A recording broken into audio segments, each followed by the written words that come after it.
Welcome. In this video, we are going to master the method of partial fraction decomposition, focusing specifically on distinct linear factors.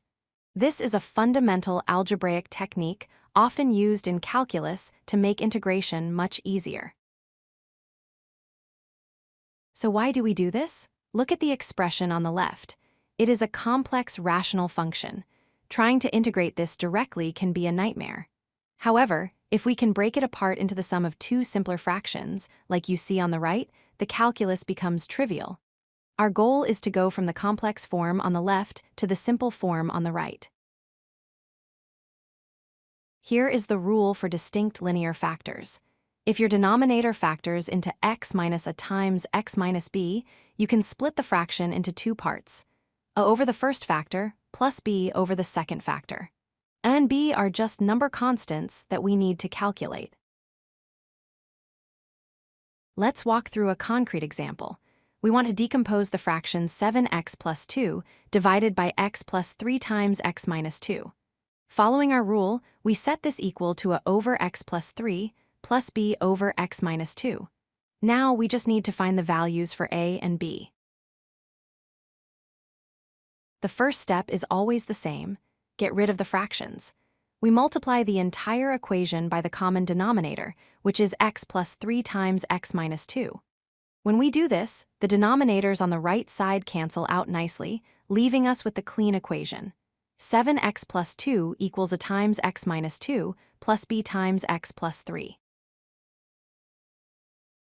Now for the clever part. We want to find a, so we want the b term to disappear. Look at the b term. It is multiplied by x plus 3.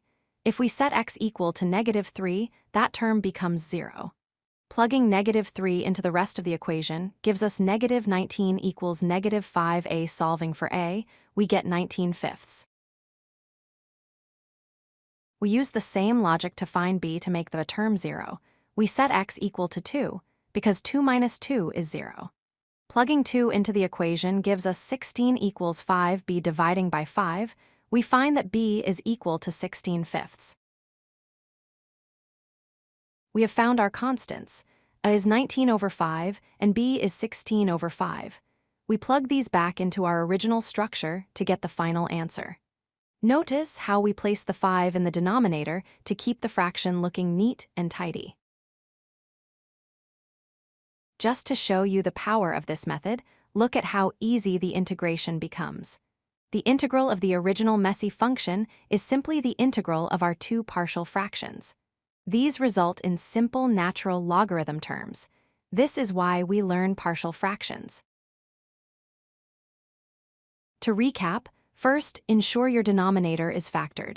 Second, write out the a and b setup. Third, clear the fractions.